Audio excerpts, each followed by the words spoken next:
Halo Sobat Gen, Assalamualaikum warahmatullahi wabarakatuh. Gimana kabar harian kalian? Semoga selalu menyenangkan ya, tetap semangat dan selalu jaga kesehatan. Pada kesempatan kali ini, Gen Sukses Media akan membahas kunci jawaban IPA SMP Uji Kompetensi Bab 5 kelas 9 semester 1 halaman 241 sampai 245. Jadi ayo kita bahas bersama mengenai jawaban dari setiap pertanyaannya. Tapi sebelum lanjut jangan lupa untuk klik like dan subscribe ya Gen, supaya Gen Sukses lebih semangat lagi untuk nemanin kalian nugasnya. Jika sudah, kita lanjut. Kita mulai dari soal pilihan ganda 1 sampai 10 Gen. Kita masuk ke soal yang pertama. Perubahan energi yang terjadi pada baterai yang menyalakan senter adalah titik-titik. A. Kimia listrik cahaya, B. Listrik mekanik cahaya, C. Kimia mekanik cahaya, atau D. Mekanik listrik cahaya. Bagian soal pertama ini termasuk soal yang mudah dan memang cocok untuk soal pembuka kita pada sesi kali ini. Nah, kenapa mudah? Ya karena rumusan masalah yang ada pada soal ini sudah cukup jelas menanyakan tentang bagaimana perubahan energi yang terjadi pada baterai yang menyalakan senter. Sehingga fokusan kita di sini adalah ada pada mekanisme kerja baterai untuk menyalakan suatu senter sehingga menghasilkan cahaya. Adapun rujukan yang bisa membantu kita menjawab soal ini dapat kalian temukan pada halaman 223 sampai 224. Oke, langsung kita bahas sama-sama soal yang pertama ini. Jadi dapat diketahui bahwa baterai adalah sumber arus DC yang dihasilkan dari reaksi kimia, sehingga disebut juga sebagai elektrokimia. Kalau merujuk pada halaman 224, didapat bahwa proses perubahan energi dengan sumber arus elemen kering atau baterai adalah berasal dari energi kimia, yang mana energi kimia ini dapat berubah menjadi energi listrik untuk kemudian bisa menyalakan senter dan menghasilkan energi cahaya. Dengan demikian, opsi yang bisa kita pilih adalah yang A, yaitu energi kimia diubah menjadi energi listrik, kemudian diubah menjadi energi cahaya. Adapun untuk rangkuman penjelasan, kalian bisa baca rangkuman penjelasan berikut Gen. Oke, kita lanjut ke soal berikutnya. Berikut adalah soal nomor 2. Gambar berikut menunjukkan baterai dan lampu yang dihubungkan dengan kawat pada beberapa bahan. Jadi kalian bisa perhatikan ada keempat lampu dengan rangkaian masing-masing dengan bahannya. Nah, gambar yang menunjukkan lampu menyala adalah titik-titik. Bagian soal nomor 2 ini masih termasuk soal yang mudah karena masalah yang dibahas mudah untuk dipahami. Pada soal ini, hal yang ditanyakan adalah mengenai mana rangkaian listrik yang mampu menyalakan lampu. Tapi untuk soal ini, konsep dasar yang perlu kita pahami adalah berkaitan dengan benda konduktor dan benda isolator. Atau istilah mudahnya, kita harus tahu mana benda yang dapat menghantarkan listrik dan mana benda yang tidak dapat menghantarkan listrik. Kenapa ini dirasa penting untuk diketahui? Ya karena kalau kalian lihat di soal, kan ada beberapa benda yang nanti kita coba golongkan apakah termasuk benda dengan sifat konduktor atau sifat isolator. Oke, jadi kalau bahas ini kita bisa gunakan rujukan dari rangkuman halaman 238. Langsung kita bahas sama-sama soal nomor 2 ini. Dapat diketahui secara sederhana berdasarkan rujukan bahwa benda konduktor adalah benda yang bisa mengantarkan listrik. Contoh benda konduktor adalah besi, aluminium, perak, baja, dan tembaga. Sedangkan benda isolator adalah benda yang tidak bisa menghantarkan listrik. Contoh benda isolator adalah plastik, udara, kayu karet, dan kertas.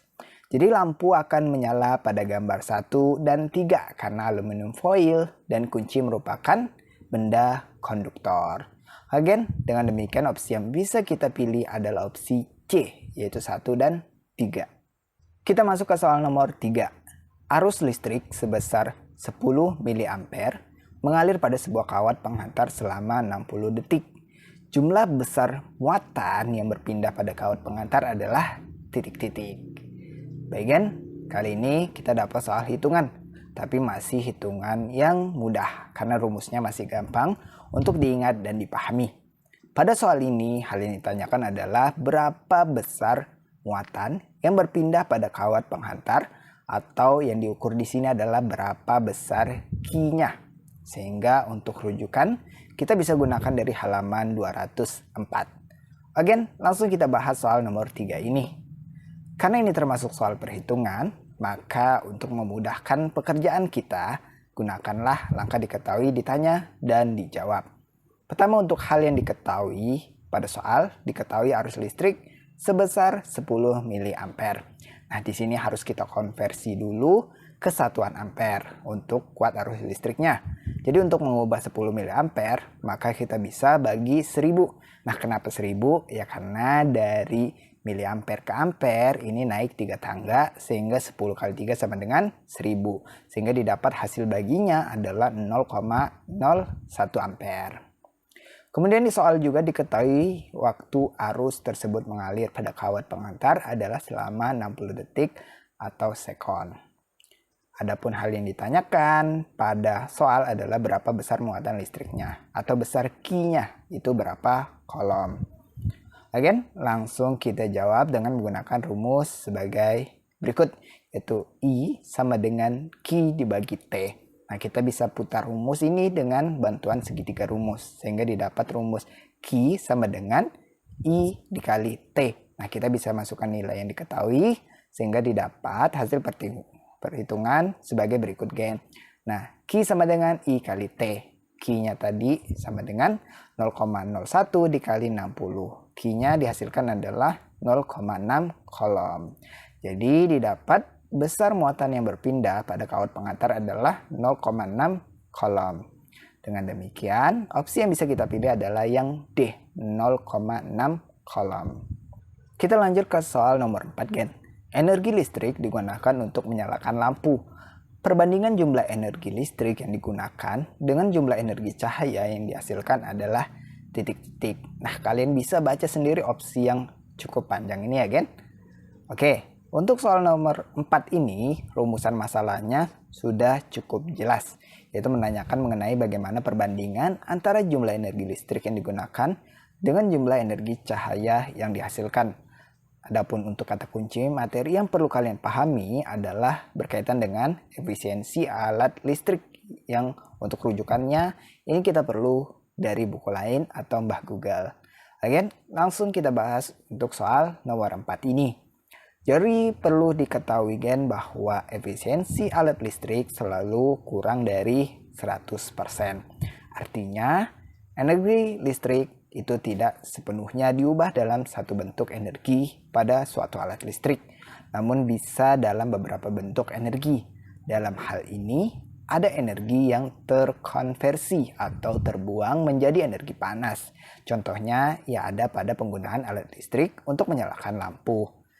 Jadi, sebagian besar, yaitu sekitar 10-20% dari daya listrik yang hilang ditransfer ke panas yang dihamburkan oleh kabel tembaga yang digunakan sebagai penghantar dan filamen pada lampu biasa. Makanya lampu itu kalau menyala akan terasa panas, apalagi kalau kita pegang itu pasti terasa. Sederhananya begini, gen. Jadi ini ada energi listrik 100% untuk menyalakan lampu. Jadi energi cahaya pada lampu yang menyala yang dihasilkan itu hanya sebesar 90%. Nah, sisanya itu terbuang atau terkonversi menjadi energi panas. Misalnya ya ada sebesar 10%. Itu tergantung jenis lampunya lagi. Sehingga didapat jumlah energi listrik yang digunakan itu lebih banyak dibandingkan jumlah energi cahaya yang dihasilkan oleh lampu. Karena ada sebagian energi listrik yang berubah menjadi energi panas. Hal ini dapat dibuktikan dengan lampu yang terasa panas ketika dipegang. Dengan demikian, opsi yang bisa kita pilih adalah yang A, yaitu jumlah energi listrik yang dihasilkan lebih dari jumlah energi cahaya yang dihasilkan. Masuk ke soal nomor 5. Sebuah ruang kelas menggunakan berbagai peralatan listrik dengan rincian daya dan waktu pemakaian seperti pada tabel berikut. Jadi kalian bisa perhatikan tabel rincian penggunaan berbagai peralatan listrik di suatu rumah, gen. Nah, jika harga listrik tiap kilowatt-hour adalah 385 perak atau 385 rupiah, biaya listrik yang harus dibayar untuk kelas tersebut adalah titik-titik dengan asumsi 1 bulan sama dengan 30 hari. Baik, kita kembali disuguhkan dengan soal perhitungan. Kali ini kita bakal hitung-hitungan soal biaya listrik bulanan. Oke kan? Jadi untuk yang ditanyakan di soal ini sudah jelas, itu berapa biaya listrik yang harus dibayar sesuai rincian penggunaan peralatan listrik tersebut. Nah, adapun untuk rujukan bisa ditemukan pada halaman 231. Oke, langsung kita eksekusi soal nomor 5 ini. Kalian bisa ikuti alurnya untuk mendapatkan jawaban berikut ini kan. Tapi sebelum itu, untuk rumus yang kita gunakan adalah persamaan energi listrik, yaitu W sama dengan P dikali T. Karena rumusnya sederhana, jadi kalian pasti paham kok gen. Jadi perhatikan untuk alurnya. Untuk energi listrik peralatan pertama, yaitu W1 sama dengan 20 dikali 3 dikali 4. 20 ini untuk P-nya. Dan 3 ini untuk T-nya. Adapun yang angka 4 itu adalah untuk jumlah dari lampu yang digunakan. Yaitu adalah 4 buah lampu. Jadi untuk W1 didapat 240 watt hour. Untuk energi listrik peralatan kedua yaitu W2 sama dengan 450 dikali 6. Sama dengan 2700 watt hour. Untuk energi listrik peralatan ketiga yaitu W3 sama dengan 100 dikali 6 sama dengan 600 watt hour. Untuk energi listrik peralatan keempat didapat W4 sama dengan 350 dikali 6 sama dengan 2100 watt hour. Karena ini masih satuan watt hour, ini harus kita ubah jadi satuan kilowatt hour. Konversinya gampang, tinggal bagi 1000 aja untuk jumlah watt hour-nya yang diketahui, sehingga didapat hasil konversi sebagai berikut gen. Dengan demikian, didapat besar energi listrik total dari keempat alat tersebut adalah sebesar 5,64 kilowatt hour. Adapun untuk jangka waktu pemakaian sebulan didapat besar energinya adalah sebesar 169,2 kilowatt hour. Karena dikali selama sebulan yaitu 30 hari. Karena yang tadi itu yang 5,64 kilowatt hour ini adalah pakaian sehari. Jadi pemakaian sehari dikali 30 hari yang kita asumsikan 1 bulan didapat 169,2 kilowatt hour. Maka biaya selama 1 bulan dapat diketahui dengan mengalihkan besar energi total dalam waktu 30 hari dikali dengan biaya harga listrik tiap kilowatt hour. Sehingga didapat 169,2 dikali 385 sama dengan 65.142 rupiah. Dengan demikian, opsi yang bisa kita pilih adalah yang B, yaitu 65.000 rupiah. Semoga bisa dipahami ya gen untuk soal nomor 5 ini. Kita lanjut ke soal nomor 6 gen. Ini sudah separuh perjalanan dari sesi soal pilihan ganda ini. Jadi harus tetap semangat untuk pengerjaan soalnya. 3 lampu identik dihubungkan dengan sebuah baterai seperti terlihat pada gambar berikut. Kalian bisa perhatikan sekilas gambarnya. Arah panah menunjukkan arah aliran arus listrik. Pernyataan berikut yang benar adalah titik-titik. Bagian untuk soal nomor 6 ini kita dikasih gambar ilustrasi sebuah rangkaian aliran listrik yang menghubungkan baterai dan 3 buah lampu. Pada soal ini, hal yang ditanyakan adalah mana pernyataan benar yang berkaitan dengan besar arus listrik di antara ketiga lampu tersebut. Adapun rujukan kita bisa gunakan dari halaman 219 sampai 220 yang berkaitan dengan materi rangkaian listrik secara seri dan paralel. Sehingga untuk menyelesaikan soal ini, ya konsep dasar yang harus dikuasai adalah 2 rangkaian arus listrik tersebut gen. Oke, perhatikan penjelasan berikut. Rangkaian listrik di atas merupakan rangkaian listrik campuran yang terdiri dari rangkaian seri dan paralel. Pada rangkaian tersebut, lampu 1 dan lampu 2 dirangkai secara seri. Rangkaian seri ini merupakan rangkaian pembagi tegangan, sehingga pada rangkaian seri, arus yang melewati setiap hambatan atau lampu akan memiliki besar yang sama. Oleh sebab itu, lampu 1 dan lampu 2 dialiri dengan arus yang sama besar. Sedangkan lampu 3 dirangkai paralel dengan lampu 1 dan 2. Rangkaian paralel merupakan rangkaian pembagi arus Oleh sebab itu, arus pada lampu 3 memiliki nilai yang berbeda dengan arus yang mengalir pada lampu 1 dan lampu 2. Dengan kata lain, sumber arus listrik yang ada di dalamnya bercabang-cabang atau terbagi-bagi. Dengan demikian, jawaban yang paling tepat adalah B, yaitu arus pada lampu 2 sama dengan arus pada lampu 1, karena ini termasuk rangkaian listrik seri. Kita lanjut ke soal nomor 7. Beberapa peserta didik menggunakan amperemeter untuk mengukur arus pada sirkuit dengan tegangan yang berbeda-beda. Kalian bisa perhatikan gambarnya sekilas. Tabel di bawah ini menunjukkan hasil pengukuran beberapa peserta didik tersebut. Lengkapilah tabel berikut ini. Bagian di sini pada tabel tepatnya ada beberapa keterangan nilai, yaitu yang mengisi tegangan dan mengisi arus listrik. Nah, kemudian yang kosong di sini adalah kolom dari tegangan, khususnya pada arus listrik 60 mA itu berapa tegangannya. Bagian, jadi fokusan masalah pada soal nomor 7 ini adalah berapa besar tegangan yang terukur jika diketahui kuat arus listrik dan tegangan sebelumnya. Jadi di soal ini kita tinggal lanjutkan kolom tegangan pada tabel yang masih kosong. Adapun rujukan kita bisa gunakan dari halaman 220. Again, langsung kita bahas sama-sama untuk soal nomor 7 ini. Kita bisa gunakan bantuan rumus tegangan listrik sebagai berikut. Jadi ada beberapa rangkaian rumus. Sebenarnya ada 3 rumus ya, kalau kita bisa gunakan segitiga rumus ini. Jadi nanti kita bisa pilih atau sesuaikan dengan yang diketahui pada soal. Sehingga dengan rumus yang ada ini dan nilai yang diketahui sebelumnya bisa kita gunakan untuk mencari nilai R atau hambatannya terlebih dahulu. Nah, nanti nilai R ini atau hambatan ini kita bisa gunakan untuk mencari nilai kolom yang kosong ini. Oke kan? Tapi sebelum itu perlu dipahami juga konsep dasar, yang mana hukum Ohm berbunyi bahwa kuat arus dalam suatu rangkaian berbanding lurus dengan tegangan pada ujung-ujung rangkaian dan berbanding terbalik dengan hambatan rangkaian.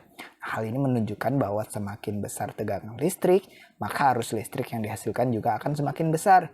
Artinya nilai yang mengisi kolom yang kosong ini harusnya lebih besar daripada nilai sebelumnya, sesuai dari hukum yang ada ini gen. Jadi kalau kalian perhatikan nilainya itu nggak mungkin ada di bawah 4. Makanya dimulai dari angka 5-8 volt untuk opsinya. Again, perhatikan alur penjelasan berikut. Nah, pada tabel di atas ini, nilai hambatan rangkaian tidak berubah dan dapat ditentukan dengan menggunakan persamaan hukum Ohm. Nah, menggunakan salah satu data pada tabel sehingga didapat nilai sebagai berikut. R sama dengan V dibagi I. Nah, kita pakai yang kolom nomor 2 di mana diketahui tegangannya adalah 4 dibagi 30. Nah, ini hasilnya didapat nilai untuk hambatannya adalah sebesar 4/30 ohm atau 0,13 ohm. Maka untuk melengkapi tabel di atas dapat ditemukan menggunakan persamaan hukum Ohm sebagai berikut. Jadi V sama dengan I dikali R sama dengan 60 untuk arus listrik yang miliampere yang nomor kolom ketiga ya, itu kan diketahui arus listriknya 60 dikali ya, karena kan rumusnya V sama dengan I dikali R atau kuat arus dikali dengan hambatannya, maka 60 dikali 4 dibagi 30 didapat V sama dengan sebesar 8 volt. Dengan demikian opsi yang bisa kita pilih sesuai hasil perhitungan adalah opsi D, yaitu tegangan sebesar 8 volt. Ini untuk jawaban soal nomor 7 gen. Kita masuk ke soal nomor 8. Salah satu keuntungan energi matahari adalah titik-titik. A. Tidak menghasilkan polusi. B. Tidak dapat diperbaharui. C. Efisien di beberapa iklim. D. Tersedia sepanjang waktu. Bagian setelah disuguhkan dengan soal yang lumayan sulit, kali ini kita disuguhkan dengan soal yang cukup mudah. Nah, rumusan masalah jelas dan rujukan pun dapat dengan mudah ditemukan, tepatnya pada halaman 224. Oke, langsung kita eksekusi soal nomor 8 ini. Perhatikan penjelasan berikut. Jadi perlu dipahami dulu kan bahwa energi matahari atau energi surya merupakan energi yang berupa sinar atau cahaya dan panas yang dipancarkan oleh matahari. Nah, ada beberapa hal yang perlu kalian ketahui berkaitan dengan energi matahari atau energi surya berikut ini, Gen. Pertama, energi matahari merupakan sumber energi yang dapat diperbarui sehingga dapat menjadi alternatif pengganti sumber energi yang tidak dapat diperbarui. Namun perlu diketahui juga, Gen, bahwa energi matahari atau energi surya ini tidak tersedia sepanjang waktu. Sebab ya pada malam hari energi matahari yang terpancar ini tidak akan maksimal. Begitu juga ketika kondisi cuaca yang berawan dan mendung atau pada saat musim penghujan atau iklim cuaca buruk juga berpengaruh terhadap energi matahari yang terpancar. Sehingga penggunaan energi matahari di daerah yang minim cahaya matahari tentu akan kurang efisien. Nah, kemudian energi matahari yang terpancar di daerah kutub tentu memiliki intensitas yang rendah sehingga tidak sama besarnya dengan di daerah khatulistiwa. Selain itu, energi matahari dapat dimanfaatkan sebagai pembangkit listrik tenaga surya atau PLTS. Dalam pemanfaatannya, energi matahari sebagai energi alternatif tidak menimbulkan polusi yang dapat merusak lingkungan, sehingga sangat ramah lingkungan. Nah, dari beberapa poin ini dapat disimpulkan bahwa energi matahari merupakan sumber energi yang tidak akan habis selama matahari masih bersinar. Nah, beberapa ini dapat dipilih satu opsi yang menunjukkan keuntungan dari energi matahari, yaitu tepatnya pada opsi yang A, yaitu tidak menghasilkan polusi, di mana sel surya atau panel surya pada PLTS tidak menghasilkan dampak samping seperti asap pembakaran yang dihasilkan pada mesin yang menggunakan bahan bakar fosil. Sinar matahari yang ditangkap akan digunakan untuk menyebabkan pergerakan elektron di sel surya tanpa menghasilkan dampak polusi apapun. Ini untuk soal nomor 8, Gen. Kita lanjut ke soal berikutnya. Masuk ke soal nomor 9. Berikut yang bukan bahan bakar fosil adalah A. Batu bara, B. Matahari, C. Gas alam, atau D. Minyak bumi. Bagian, kalau soal sebelumnya cukup mudah, maka soal yang satu ini bisa dibilang sangat mudah ya, Gen. Karena rumusan masalah sudah sangat jelas. Adapun untuk halaman rujukan, kalian bisa buka aja pada halaman 239. Gen, langsung kita eksekusi jawabannya. Perlu diketahui terlebih dahulu bahwa bahan bakar fosil adalah bahan bakar yang diolah dari sisa-sisa makhluk hidup yang telah mati dan tertimbun jutaan tahun lamanya. Batu bara, minyak bumi, dan tentunya gas alam termasuk bahan bakar fosil yang merupakan bahan bakar yang tidak dapat diperbarui. Oleh sebab itu, penghematan penggunaan bahan bakar ini sangat penting. Nah, karena itulah saat ini juga sedang dikembangkan bahan bakar alternatif yang diharapkan dapat menjadi solusi menipisnya cadangan bahan bakar fosil ini. Beberapa di antaranya sebagai sumber energi alternatif tersebut adalah energi matahari, angin, air, bioenergi, dan tentunya lainnya yang kalian bisa cari sendiri referensinya. Oke, dengan demikian opsi yang bukan termasuk bahan bakar fosil adalah yang B, yaitu matahari, karena termasuk sumber energi alternatif yang berasal dari cahaya atau sinar matahari itu sendiri. Gimana, Gen? Udah kan? Nah, kalau gitu kita lanjut ke soal berikutnya. Kita masuk ke soal nomor 10 atau soal terakhir di sesi soal pilihan ganda ini, Gen. Salah satu upaya penghematan energi listrik adalah titik-titik. Gen, ini soal yang cukup mudah karena untuk dipahami maksud dari soal ini itu cukup mudah. Itu menanyakan tentang apa? Tapi kalau sekilas kalian melihat opsi yang ada ini, maka sedikit cukup sulit untuk menentukan mana yang tepat karena opsinya ini keempatnya samar-samar atau mirip-mirip. Apalagi kalau kalian buka rujukan di halaman 232 tentang materi upaya penghematan energi listrik pun tidak menjelaskan salah satu opsi di soal ini. Jadi tetap kita bahas ya, Gen. Perhatikan penjelasan berikut. Untuk opsi A dan B ini kita abaikan aja ya, Gen, karena opsi ini bukan termasuk upaya penghematan energi listrik. Opsi A untuk memanaskan makanan ya dapat kita ganti dengan metode lain, dengan energi lain, bahkan tanpa listrik pun bisa, misalnya dengan kompor atau api unggun. Nah, untuk opsi B ini jelas salah karena yang perlu dilakukan justru adalah menggunakan lampu bohlam dengan daya yang kecil atau secukupnya sesuai kebutuhan supaya bisa menghemat energi listrik. Nah, adapun opsi D ini bukan termasuk upaya penghematan energi listrik. Meskipun tidak akan terjadi apa-apa jika hanya membiarkan kabel terhubung dengan stop kontak jika perangkat dalam keadaan mati.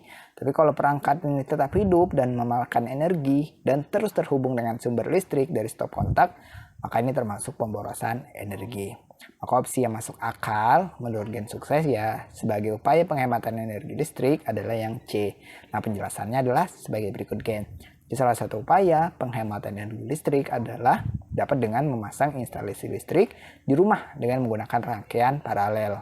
Nah, penggunaan rangkaian paralel akan menghemat listrik karena pada rangkaian paralel, jika hanya membutuhkan perangkat listrik tertentu, maka hanya akan menyalakan perangkat tersebut saja. Sedangkan untuk rangkaian seri, maka semua perangkat akan menyala bersamaan saat terhubung dengan sumber energi listrik. Oleh karena itu, rangkaian paralel akan lebih menghemat listrik di rumah. Dengan demikian, opsi yang bisa kita pilih adalah opsi C, yaitu seluruh instalasi listrik di rumah itu adalah menggunakan rangkaian paralel. Kita sekarang masuk ke soal esai, Gen. Di sesi ini terdapat 5 soal yang perlu kita jawab. Jadi kita mulai dari soal pertama, yaitu sebagai berikut.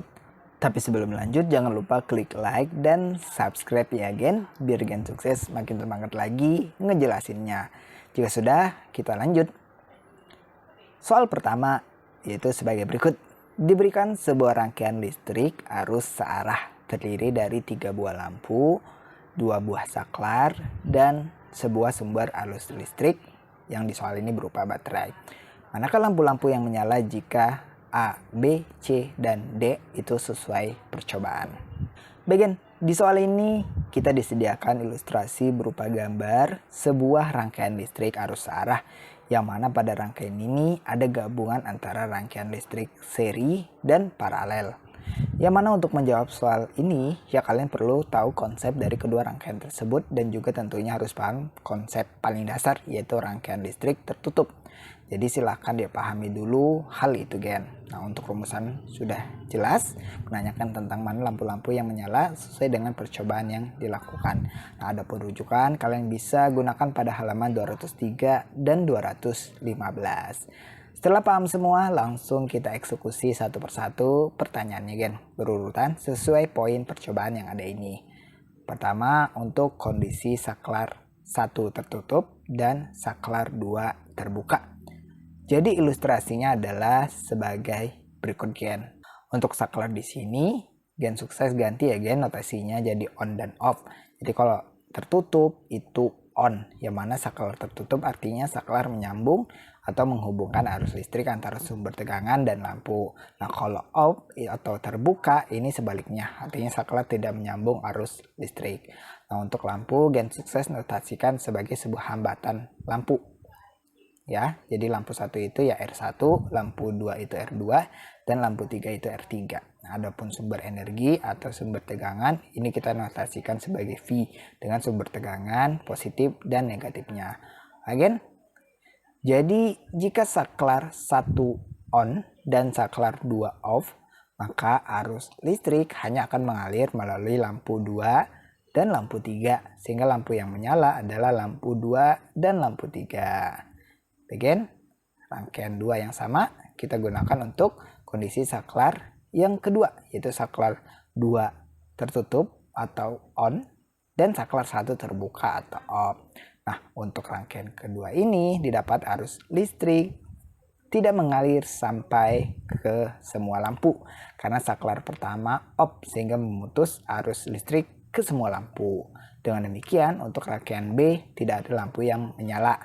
Kita lanjut untuk rangkaian ketiga, Gen. Nah, untuk rangkaian ini kondisi saklar 1 tertutup dan saklar 2 tertutup sehingga didapat bahwa arus listrik mengalir dari sumber tegangan ke semua lampu sehingga semua lampu dapat menyala dengan terang. Oke, masuk pada rangkaian terakhir, Gen, di mana didapat saklar 1 terbuka dan saklar 2 terbuka. Artinya didapat karena saklar 1 memutus arus listrik dari sumber tegangan, maka ke semua lampu tidak dialiri arus listrik sehingga semua lampu tidak menyala.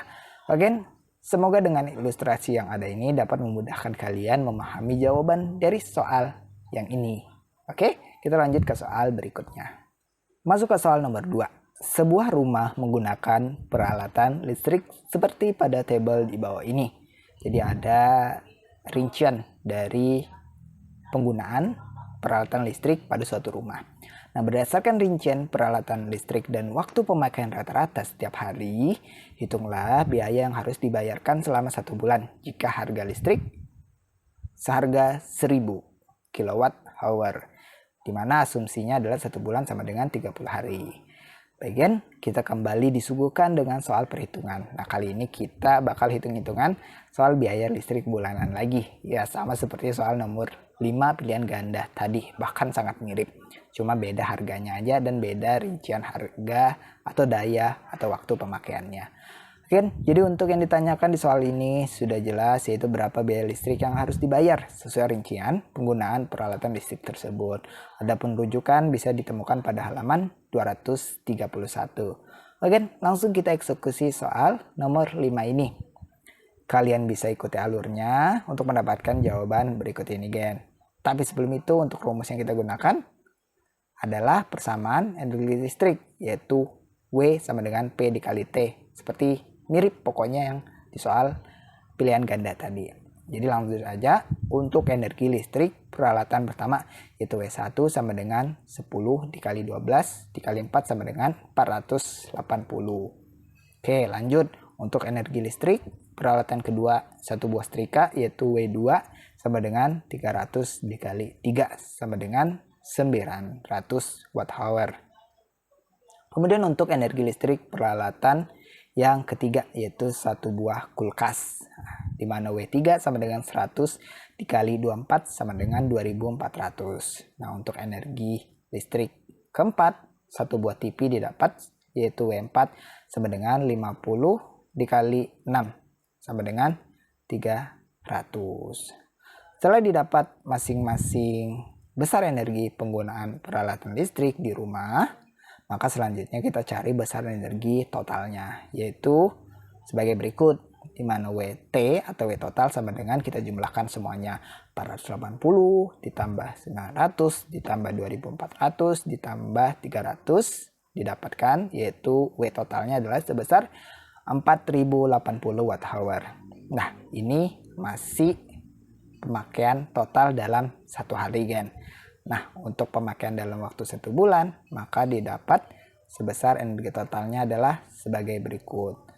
WT atau W total dalam 1 bulan atau 30 hari adalah kita kalikan aja.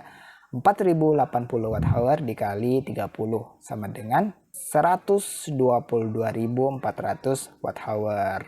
Nah, karena ini satuannya Wh, ini harus kita ubah jadi satuan kWh. Nah, konversinya gampang, tinggal bagi tadi 1000 aja untuk jumlah Wh yang diketahui. Sehingga didapat 122.400 Wh dibagi 1000 sama dengan didapat, yaitu sebesar 122,4 kWh. Nah, sehingga untuk jangka waktu pemakaian sebulan didapat besar energi adalah sebesar 122,4 kWh. Maka biaya selama 1 bulan dapat diketahui dengan mengalihkan besar energi total dalam waktu 30 hari dikali dengan biaya harga listrik tiap kWh-nya. Sehingga didapat 122,4 kWh dikali Rp1.000 sama dengan dihasilkan, yaitu biayanya adalah sebesar Rp122.400.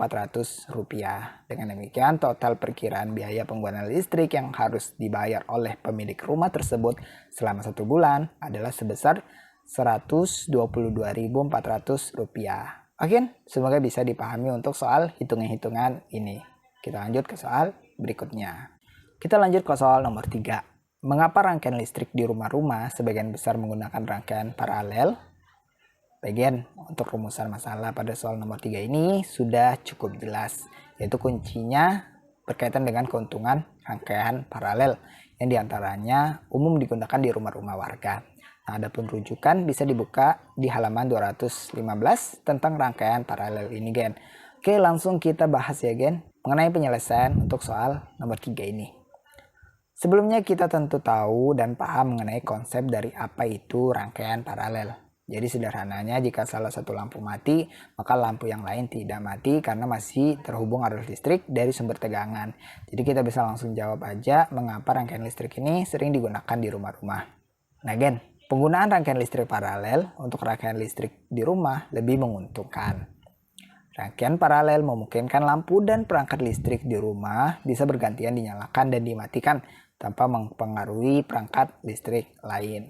Hal ini karena jaringan paralel memiliki banyak cabang yang memungkinkan arus listrik mengalir meski salah satu cabang diputus. Dengan begitu, dapat dilakukan penghematan penggunaan listrik dengan cara mematikan perangkat listrik yang tidak digunakan. Misalnya, pada saat malam hari, kita hanya menyalakan lampu tidur dan lampu utama itu tidak ikut menyala. Oke kan? Ini penjelasan jawaban untuk soal nomor 3. Jika dirasa kurang, kalian bisa tambahkan sendiri. Berikut adalah soal nomor 4. Sebutkan 3 upaya yang dapat dilakukan untuk mencegah terjadinya bahaya penggunaan listrik. Bagian soal nomor 4 ini sudah sangat jelas. Kalian tinggal buka halaman 234 dan langsung salin jawabannya dari halaman tersebut. Jadi berikut ini adalah beberapa prosedur aman menggunakan listrik. Pertama, yaitu mencabut kabel dari stop kontak bila tidak menggunakan peralatan listrik. Kedua, menghindari air dan kondisi tangan yang basah saat ingin menyambung atau melepas sambungan kabel dengan stop kontak. Ketiga, tidak memegang lubang stop kontak atau sambungan kabel yang terbuka. Keempat, selalu memperhatikan peringatan penggunaan listrik yang ada pada peralatan listrik. Dan kelima, memasang sekring dengan benar untuk menghindari kebakaran dengan cara memutus arus pendek yang terjadi di rumah secara otomatis. Ini jawaban ada 5 ya Gen. Jadi kalian bisa pilih aja 3 upaya karena di soal kan diminta 3. Tapi kalau kalian mau tulis semua itu lebih bagus Gen. Oke, kita lanjut ke soal terakhir. Kita masuk ke soal esai terakhir Gen. Soalnya adalah sebagai berikut. Nah, di sini kita disediakan 1 buah gambar. Kemudian kalian perhatikan di sini ternyata ada 8 soal anak. Jadi untuk soal nomor 5 ini termasuk soal beranak yang tidak mengotak ya Gen. Karena anaknya tidak tanggung-tanggung sampai 8 anak. Tapi karena ini soal terakhir ya, jadi kita harus jawab dengan penuh semangat. Tinggal kita ikuti alur proses pengerjaan berikut ini. Bagian karena ini termasuk soal perhitungan, maka untuk memudahkan kita gunakan langkah diketahui, ditanya, dijawab supaya lebih mudah alurnya. Nah, pertama ini kita tulis dulu hal yang diketahui dari soal, terutama dari gambar yang ada ini. Diketahui hambatan luar pertama yaitu R1 sebesar 9 ohm. Kemudian hambatan luar kedua itu ada R2 sebesar 6 ohm. Dan hambatan luar ketiga adalah sebesar 1 ohm. Nah, hambatan ini adalah sebuah lampu ya kan. Nah, kemudian ada juga hambatan dalam, yaitu berupa baterai yang simbolnya R kecil. Nah, sebesar 0,4 ohm. Dan juga terakhir ada tegangan atau V sebesar 10 volt. Tapi kalau kalian patokannya di buku, ternyata tegangan di sini merupakan tegangan jepit yang disimbolkan dengan V, satuannya volt. Kenapa di sini V sebagai tegangan jepit? Ya karena di bawahnya ada R kecil yang merupakan hambatan dalam baterai. Sampai sini semoga bisa dipahami ya, Gen. Nah, untuk hal yang ditanyakan, tentu menyesuaikan urutan di soal. Ditanya RT-nya, IT-nya, I1, I2, I3, V1, V2, V3. Nah, untuk masing-masing notasi ini atau simbol ini kita akan jelaskan seiring dengan berjalannya pembahasan di setiap soalnya, Gen. Dan untuk menjawab soal ini, kalau kalian perhatikan baik-baik, sebenarnya cukup pahami konsep rumus tegangan listrik yang ini ya, Gen. Itu rumusnya adalah buah VIR. Nah, ada V untuk tegangan, ada I untuk kuat arus listrik, dan ada R untuk hambatan. Dan sebelum menggunakan ini, ya pastinya kita harus selesaikan soal poin A dulu untuk menentukan hambatan pengganti atau R totalnya berapa. Dan yang penting untuk kalian catat, Gen, karena teori ini sangat membantu kita pada pengerjaan soal nantinya, yaitu kita harus tahu bahwa untuk rangkaian seri akan selalu memiliki besar kuat arus atau I yang sama. Ya, seri berarti kuat arusnya sama. Sedangkan rangkaian paralel akan selalu memiliki besar tegangan atau V yang sama. Paralel, P-nya sama. Jadi ini dicatat ya, Gen. Di atas ini aja dicatat pokoknya. Gen, kita mulai bahas satu persatu soalnya. Kita masuk ke soal pertama gen. Nah, hitunglah hambatan penggantinya. Gen, karena ini di rangkaian pada gambar ada rangkaian paralel, maka kita cari dulu hambatan dari rangkaian paralel ini dengan rumus sebagai berikut.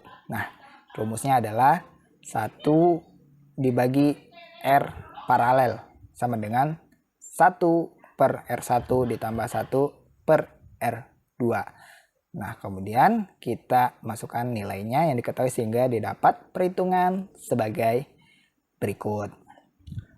1 per R paralel sama dengan kita masukkan nilainya 1 per 9 ditambah 1 per 6. Nah, untuk penjumlahan pecahan, ini yang perlu kita lakukan adalah menyamakan penyebutnya terlebih dahulu, gen. Nah, kita cari persamaan penyebutan yang paling rendah, yaitu ternyata kita temukan di 18. Nah, kenapa 18? Ya, ini 18 kita bisa bagi dengan angka 9 dan angka 16 tadi. Sehingga dengan begitu 18 dibagi 9 itu kan didapat 2. Nah, 2 dikali 1 kan sama dengan 2. Maka kita tulis 2 di atas ini. Nah, begitu pula dengan yang 6. 18 dibagi 6 itu dapat 3. 3 dikali 1 itu tetap 3. Maka didapat 1 dibagi R paralel sama dengan 2 per 18 ditambah 3 per 18. Dengan begitu ini bisa kita jumlahkan. Nah, 1 dibagi R paralel sama dengan 5 dibagi 18. Nah, ini kita untuk penyelesaiannya bisa operasi kali silang atau pindah ruas. Karena mudahnya kali silang, kita kali 1 dikali 18 itu 18. R paralel dikali 5 itu sama dengan 5R paralel. Nah, kita pindah ruaskan, maka 18 dibagi 5 jadinya. Nah, R paralel dapat sebesar 3,6 ohm. Setelah mendapatkan besar hambatan rangkaian paralel, maka rangkaian penggantinya akan seperti ini, gen. Jadi yang awalnya pada soal ada rangkaian paralel, kita bisa ganti sederhanakan ilustrasinya rangkaiannya menjadi rangkaian seri. Nah, kalau sudah begini, tinggal kita cari R total dengan menggunakan rumus R total rangkaian seri. Rumusnya adalah sebagai berikut, gen. Jadi ada R total atau R seri ya sebenarnya, tapi kan rangkaiannya seperti seri. Jadi ya ini sudah R totalnya aja. Kita jumlahkan yaitu R paralel yang kita dapat tadi ditambah dengan R1 yang belum dijumlahkan kan tinggal R1-nya aja. Nah, ditambah R kecil. Nah, di sini ada sebuah hambatan dalam baterai. Nah, ini kita tetap tambahkan aja sehingga didapat hasil perhitungan sebagai berikut. Kita masukkan semua nilainya. R total sama dengan 3,6 ditambah 1 ditambah 0,4. Jadi R total sama dengan 4,6 ditambah 0,4. R totalnya sama dengan sebesar 5 ohm. Dengan demikian, kita sudah dapat R totalnya itu sebesar 5 ohm. Kita lanjut ke soal poin B, gen.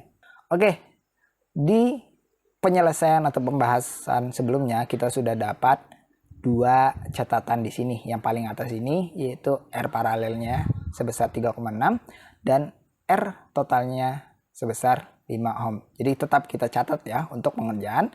Nanti di soal ini atau soal selanjutnya itu tetap kita catat dan akan membantu penyelesaian soal berikutnya. Oke, soal poin B. Hitunglah arus listrik total yang mengalir pada rangkaian. Nah, ini kita notasikan atau simbolkan dengan I total, berapa ampere. Nah, untuk menentukan kuat arus listrik maka kita gunakan rumus buah Fir, di mana I sama dengan V dibagi R. Jadi kita selesaikan soal ini dengan perhitungan sebagai berikut, gen. I total sama dengan 10 untuk V-nya dibagi 5 untuk R totalnya. Maka didapat I total sebesar 2 ampere. Jadi berdasarkan hasil perhitungan didapat besar kuat arus listrik total yang mengalir pada rangkaian adalah sebesar 2 ampere. Oke, ini kita simpan catatannya untuk kuat arus listrik totalnya. Kita lanjut ke soal yang C. Hitunglah kuat arus listrik yang mengalir pada hambatan 9 ohm atau notasinya adalah I1 dengan rumus yang sama tapi dengan keterangan yang berbeda, yaitu I1 sama dengan V1 dibagi R1.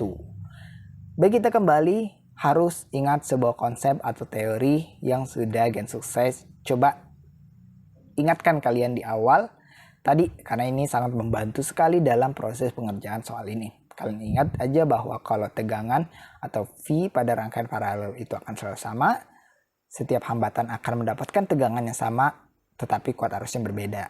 Jadi ilustrasinya akan seperti ini, Gen.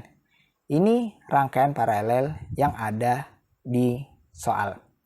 Arusnya terbagi sehingga inilah yang kita cari berapa kuat arus listrik pada R1 yang 9 ohm. Nah, untuk itu kita harus cari dulu tegangan paralelnya atau V paralelnya, karena kan yang diketahui di sini baru tegangan rangkaian seluruhnya yang sebesar 10 volt, dan itu tidak kita gunakan pada penyelesaian untuk soal C ini. Jadi kita coba cari dulu V paralelnya ini dengan rumus sebagai berikut. V paralel sama dengan I total dikali R paralel. Nah, V paralel sama dengan 2 dikali 3,6. V paralel sama dengan 7,2 volt. Jadi didapat besar tegangan untuk rangkaian paralelnya adalah Vp sebesar 7,2 volt. Sekarang kita gunakan teorinya, Gen, sehingga didapat V paralel sama dengan V1 sama dengan V2 sama dengan 7,2 volt. Jadi langsung kita cari nilai atau besar kuat arus listrik yang mengalir pada hambatan 9 ohm dengan rumus sebagai berikut, sehingga didapat hasil perhitungan adalah sebagai berikut. I1 sama dengan V1 dibagi R1. Kita masukkan nilainya, I1 sama dengan 7,2 dibagi 9. I1 sama dengan 0,8 ampere. Jadi dapat kuat arus listrik yang mengalir pada hambatan 9 ohm adalah sebesar 0,8 ampere. Oke, kita lanjut ke soal yang D. Berikut ada soal yang D. Hitunglah arus listrik yang mengalir pada hambatan 6 ohm, yaitu I2-nya berapa ampere. Again, kita gunakan rumus dan cara yang sama dengan perhitungan soal C tadi. Tapi kita langsung hitung I-nya berapa, karena kan sudah ada nilai V paralelnya tadi. Jadi dengan rumus yang sama, didapat hasil perhitungan sebagai berikut. I2 sama dengan V2 dibagi R2. I2 sama dengan 7,2 dibagi R2-nya tadi 6. Maka I2 sama dengan 1,2 ampere. Jadi didapat kuat arus listrik yang mengalir pada hambatan 6 ohm atau I2 adalah sebesar 1,2 ampere.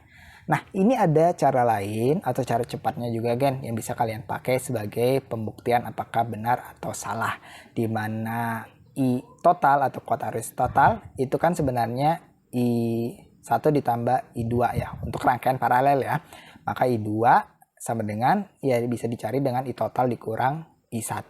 I2-nya kan sama dengan 2 ampere dikurang 0,8. Sehingga didapat I2 sama dengan 1,2 ampere. Hasilnya sama yang dengan perhitungan sebelumnya, kan, yaitu sebesar 1,2 ampere. Again, kita lanjut ke soal yang E. Untuk soal yang E, hitunglah arus listrik yang mengalir pada hambatan 1 ohm atau I3-nya berapa ampere. Nah, ini kita skip hitungannya ya, Gen, karena kita cukup pakai teori rangkaian seri yang mana dinyatakan bahwa pada rangkaian seri kuat arus itu besarnya akan selalu sama untuk rangkaian serinya. Dengan begitu, didapat persamaan sebagai berikut. I3 sama dengan I total sama dengan 2 ampere. Jadi didapat kuat arus listrik yang mengalir pada hambatan 1 ohm adalah sebesar 2 ampere.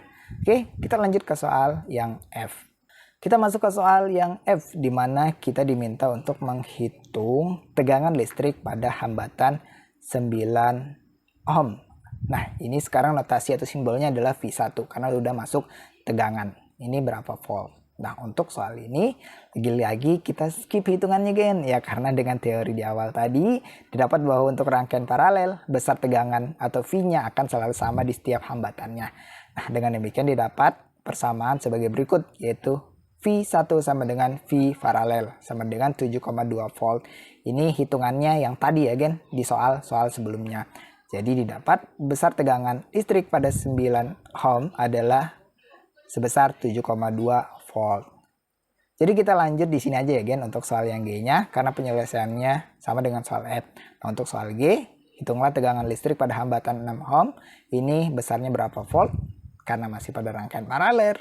Untuk hambatan ini maka kita gunakan teori yang sama. Sehingga V2 sama dengan V1 sama dengan V paralel, yaitu sebesar 7,2 volt. Jadi dapat besar tegangan listrik pada hambatan 6 ohm atau V2 adalah sebesar 7,2 volt. Bagian ini merupakan soal anak terakhir yang sekaligus menutup perjumpaan kita pada kali ini. Nah, jadi kita diminta untuk menghitung besar tegangan listrik pada hambatan 1 ohm atau V3-nya ini berapa volt. Karena ini sudah termasuk rangkaian seri, maka tegangannya akan berbeda dengan rangkaian paralel sebelumnya. Tapi patokan kuot arusnya akan selalu sama dengan kuot arus total dari rangkaian ini Gen. Nah, kita bisa gunakan rumus buah Fir sehingga didapat hasil perhitungan sebagai berikut. V3 sama dengan I3 dikali R3. Nah, V3 sama dengan 2 dikali 1. V3-nya didapat adalah 2 volt. Jadi dapat besar tegangan listrik pada hambatan 1 ohm atau V3-nya sebesar 2 volt. Dengan ini jawaban kita sudah lengkap ya Gen. Kalian bisa perhatikan rangkuman jawaban di atas itu, yang paling atas. Untuk rekapan dari hasil perhitungan kita. Oke sahabat Gen, demikian pembahasan kunci jawaban IPA SMP uji kompetensi bab 5 kelas 9 semester 1 halaman 241 sampai 245 ini. Terima kasih karena telah menonton sampai habis. Jika dirasa video kali ini bermanfaat, mohon dukungannya ya dengan cara klik like dan subscribe agar Gen sukses lebih semangat lagi buat pembahasan kunci jawaban lainnya. Sampai jumpa di postingan video berikutnya. Akhir kata terima kasih dan wassalamualaikum warahmatullahi wabarakatuh.